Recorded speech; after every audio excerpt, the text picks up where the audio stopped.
पवन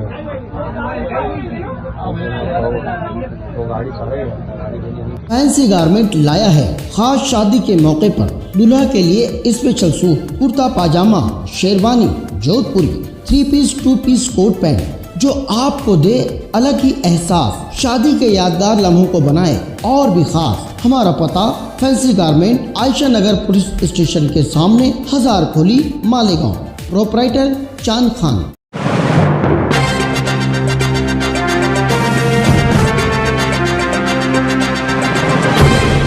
देखते रहिए the prime news Abdul Rahman के साथ। कल रात करीबी देहात वाक़े से मुंगसे के बीच हुए एक एक्सीडेंट को लेकर आज शिक्षा मंत्री दादा भूसे अपने हामियों को लेकर छावनी पुलिस स्टेशन पहुंच गए और कल के हादसे में पुलिस की जांच पर सवाल उठाते हुए पुलिस पर जानिबदारी बरतने का इल्जाम लगाया और उसकी शिकायत वजीर आला देवेंद्र फडणवीस से करने की बात की। कल रात मुंगसे के रहने वाले डॉक्टर शेखर आहिरे जो कि नेशनल हाईवे नंबर 3 से अपनी मोटरसाइकिल से गुजर रहे थे, उन्हें और मोटरसाइकिल पर सवार दीगर 2 लोगों को MS02 CL 8316 इस गाड़ी ने जबरदस्त टक्कर मारी। चश्मदीदों के मुताबिक गाड़ी सवार ने सबसे पहले डॉक्टर शेखर आहिरे इनकी गाड़ी को टक्कर मारी और उसके बाद उन्हें काफी दूर तक घसीटता चला गया। रास्ते से गुजरने वाली एक और मोटरसाइकिल को गाड़ी सवार ने टक्कर मारी। उसके बाद एक बिजली के खंभे से गाड़ी को दे मारा, जिससे बिजली का निजाम भी मुतासिर हुआ। कुछ लोग मदद के लिए दौड़े और हादसे के जिम्मेदार ड्राइवर को पकड़ना चाहा। इसी बीच दूसरी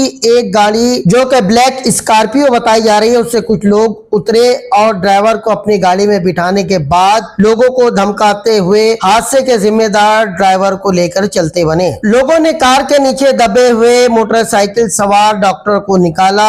इससे पहले के कार के नीचे दबे हुए नौजवान डॉक्टर को गाड़ी के नीचे से निकाला जाता और उन्हें बचाया जाता, वो जहां बहक हो चुके थे। जबकि दूसरी मोटरसाइकिल पर सवार 2 जख्मियों को जख्मी हालत में हॉस्पिटल में दाखिल किया गया है। आज दादा भूसे अंतिम संस्कार के गरज से जब वहां पहुंचे तब लोगों ने इस मामले की शिकायत की, जिसके बाद मामले की संगीनी को समझते हुए मंत्री दादा भूसे छावनी पुलिस स्टेशन पहुंचे। लोगों ने पुलिस पर जानिबदारी बरतने का इल्जाम लगाते हुए कहा कि ड्राइवर को भगाए जाने वाले लोगों की कुल तादाद 4 थी, मगर तहकीकाती ऑफिसर ने लोगों पर दबाव बनाया और कहा कि सिर्फ 2 ही लोगों की मौजूदगी बतलाई जाए। आज छावनी पुलिस स्टेशन में मालेगांव एडिशनल एसपी तैगबीर सिंह संधू और डीवाईएसपी सूरज गुंजाल की मौजूदगी में दादा भूसे ने बताया कि इस मामले से किसी साजिश की बू आ रही है। जानबूझकर डॉक्टर शेखर आहिर की गाड़ी को निशाना बनाया गया है। इस मामले में पुलिस ने लीपापोती से काम लिया है, इसलिए इस मामले की शिकायत वो महाराष्ट्र के वजीर आला देवेंद्र फडणवीस से करेंगे। शेखर आहिरे गुरांवर मुंगसे आणि आजूबाजूच्या 4-5 गावांमध्ये उपचार करणारा एक तरुण डॉक्टर की त्या भागातल्या शेतकऱ्यांनी माहिती दिली तर तात्काळ धावून जायचा। अशा डॉक्टरांचं काल अपघातामध्ये त्या ठिकाणी दुःखद निधन झालं।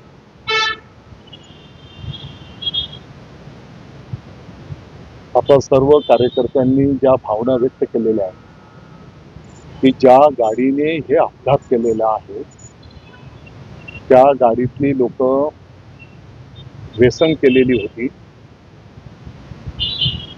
त्यांनी 2 मोटरसायकलींना उडवलं, तिसरं MSCBच्या पोलला ती गाडी ठोकली गेली, त्याच्यामुळे पुढचे लोक पण वाचले। बरं, हा जो अपघात मी पण प्रत्यक्ष जागेवर जाऊन आलो। या ज्या मोटरसायकल जात होत्या या त्यांच्या नियमाप्रमाणे डाव्या हाताने चालणं त्याप्रमाणे त्या जात होत्या आणि समोरून येणारी गाडी ती रॉंग साईडला येऊन त्याने या मोटरसायकलवाल्यांना उडवलं। याच्यामध्ये एकाच डॉक्टर साहेबांचं दुःखद निधन झालंय तिघ जण जखमी झालेले आहेत. त्या डॉक्टरांची डेड बॉडी तर अर्ध्या तासानंतर कळालं की त्या गाडीच्या खाली ही डेड बॉडी आहे आणि त्याला काही फूट सरपटत आणलेलं. माझा मुद्दा एवढाच होता की तात्काळ विभागाने याचं नोंद घ्यायला पाहिजे. जो कोण दोषी असेल त्याच्यावर तात्काळ कारवाई व्हायला पाहिजे होती. रात्री 10:30 वाजता ही घटना झालेली. आता 4 वाजत आले. बरं, इथल्या पोलीस स्टेशनने जे कोण गाडीवाल्याने उडवलं त्या गाडीची काळजी घेतली. ती गाडी सुखरूप रात्री इथं आणून ठेवली. माझं म्हणणं की तेवढंच गंभीरपणे आता जे प्रत्यक्षदर्शी आहेत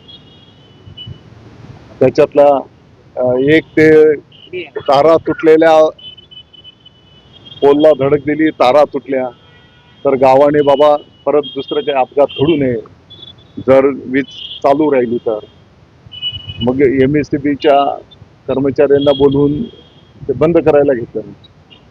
तर त्याला पण एकाने चावा घेतला. ते गाव सांगत होतं की ते साऊंड कमी करा, तुमच्या गाडीतला DJ सारखा आवाज चालू आहे. त्यांनी काही फोटोग्राफ्स, काही शूटिंग दाखवलेली आहे.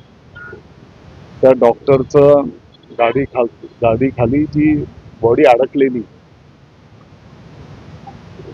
ती लोकांनी गाडी उचलून त्यांची बॉडी काढली. बरं, जो गाडी चालवणारा होता त्याला इकडे दवाखान्यात आणलं, तिथून तो पळून गेला. त्याला पळवायला पण काही लोकांनी मदत केली असं पण ते लोक सांगत होते. माझं म्हणणं की गंभीर गोष्टींचं तात्काळ दखल घ्यायला पाहिजे, तात्काळ कारवाई व्हायला पाहिजे. आज राज्यामध्ये इतर ठिकाणी अशा पद्धतीने ज्या घटना झालेल्या आहेत, मग ते पाहिल्याच्या नंतर तर आणखी संवेदनशील पद्धतीने आपण अशा विषयांवर तात्काळ जे काही असेल, कालच जर अटक झाली असते, जे कोण असतील त्यांचं तपासणी झाली असती, जी वस्तुस्थिती आहे ती समोर आली असते.